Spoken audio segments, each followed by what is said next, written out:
임철조 선생님이 이제 사주 명절을 보다가 조은예 씨는 한림원의 학자로서 들어간 사람의 사주를 볼 것이고, 공부를 했지만 과거에 급제 못하고 계속 공부하는 나쁜 사례의 선비의 사주를 보도록 할 겁니다. 왜 이렇게 조은예 씨와 나쁜 사례를 제가 설명을 하는가 하면 명조가 거의 비슷한 형태로 이루어져 있어요. 자, 먼저 조은예 씨의 사례, 북경에서 관리가 된 사주를 보도록 하겠습니다.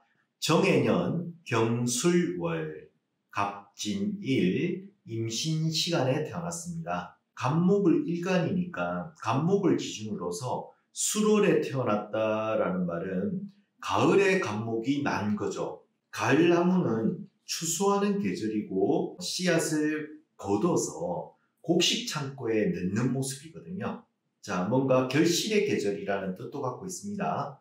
일간인 갑목이 수월에 태어나 목의 기운은 양지로 휴수가 극에 달았다.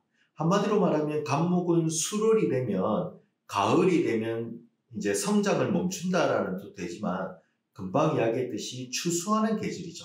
과일을 생산한 걸 이제 창고에 넣으니 나무 입장에서는 쉬는 계절이에요. 그래서 이걸 휴수예가 극에 이르렀다라고 이야기할 수 있죠. 경금의 간살이 지지의 진과 술에 의해 대해서 충하고 있어요.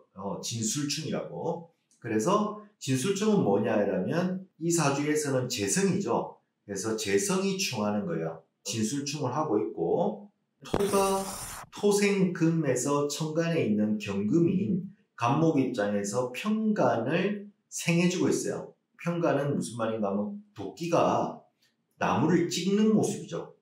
이 진술충에 의해 자양되어 기세가 강하니 갑목이 버틸 수가 없다. 무섭다 이 말에 갑목이 옆에 경금이 서슬표랑 경금이 갑목을 찍어 내릴 것 같은 느낌이 드니까 그냥 경기 든다 이런 뜻이에요. 자, 그러나 이 수월의 양지나 수월의 양지는 뭐가 하면 술신정무라는 뜻이 있거든요. 갑목이 쉬고는 있지만 수월에서, 수월은 또 뭐라는가, 목의 진기를 만나고 있고, 연지인 해는 수생목 해주는 역할이고 해는 장생지거든요. 그래서 갑목 또한 그냥 넘어가는 약한 나무는 아니에요. 물론 이 사주는 어떻게 했습니까? 수월의 갑목이기 때문에 약한 사주라고 읽어야 되죠. 약한 사주지만 이 사주는 어쨌든 정화가 있어서 이 경금이 그렇게 막 날뛰도록 내버려 두진 않는다는 뜻이요. 그리고 갑목은 어디에서 뿌리근을 갖고 있습니까? 해월의 장생지라는 글자가 있고, 갑목은 진월의 갑진일이니까 진일에서 생을 받고 있죠. 생을 받고 있다는 말은 지장간을 내려보면 진을 계무거든요. 그래서 을목에 뿌리가 있다라고 보는 거예요. 그러면 어떻게 봐야 됩니까? 그러면 을목의 뿌리가 그렇게 큰 뿌리는 아니에요. 인이나 묘 같은 큰 뿌리는 아니지만 어쨌든 이 나무는 뿌리가 있는 걸로 봐야 돼요. 그래서 갑진일은 갑목이 잘 자란다라고 하는 이유가 그런 뜻이죠.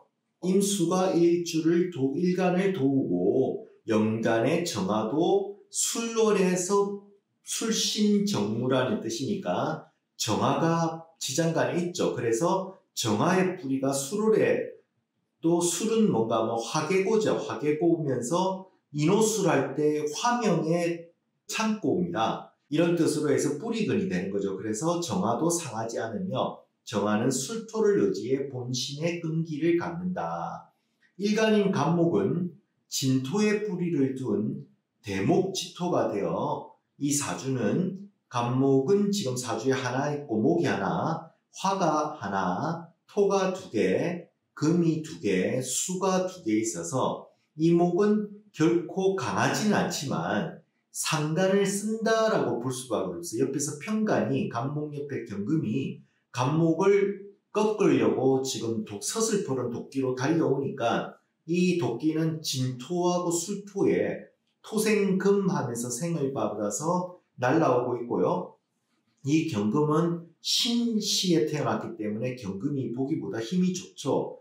이 힘 좋은 경금이 갑목을 꺾으려고 하니 갑목은 어떻게 한다? 정화를 생해서 수월에 있는 술신정무인 뿌리가, 정화에 뿌리가 안 상하 있는, 쉽게 말하면 이 정화로 경금을 녹인다는 뜻입니다. 그래서 이 사주를 뭐라 하는가는 상간제살한다라고 합니다. 쉽게 말하면 상간인 정화를 써서 경금인 간을 살해버린다 이런 뜻이에요. 녹여버린다래요. 내 아군을 가져와서 나를 도와주게 만드는 뜻이에요. 그래서 이 명조의 간성도 좋고 상간도 힘이 좋죠. 그래서 천간에 간목과 경금과 정화 이런 세 개의 기를 보면 오히려 정화의 기세가 또 강해지기도 하지만 일간의 진기, 상간의 기세, 인성의 보자. 인성의 보자는 뭡니까? 간목 입장에서 임수죠. 그래서 수생목하니까 임수는 어디에 힘을 받고 있습니까? 여러분 지지의 신자진이 합의되고요. 해월도 임수의 뿌리근이죠. 그래서 여기 사주에 보면 연월끼리 놀고 일시끼리 놀거든요.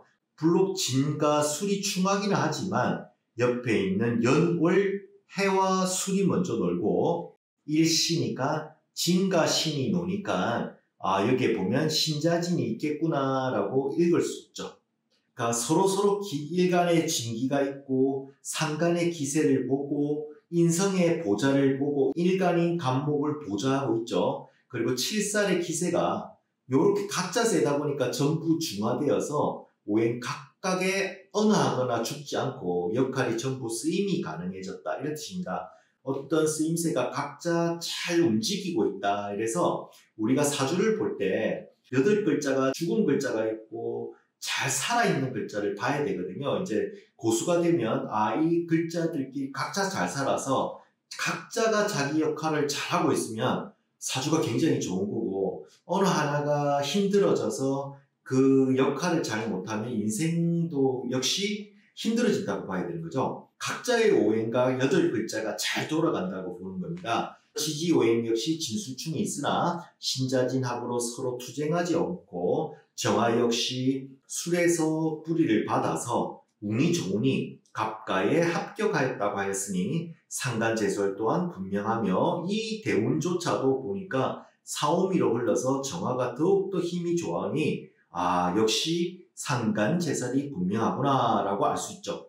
오랫동안 수도에 거주하였고 간직에 오래 있었던 것은 사오미로 흐르는 남방의 대운이었다라는 뜻입니다. 대화사님은 물상론으로 한번 살펴봤습니다. 수월의 간목은 힘을 다하여 결실의 기운을 넘겨주었다는 말은 무슨 말인가 하면 수월이라는 간목은 쉬는 계절이고요.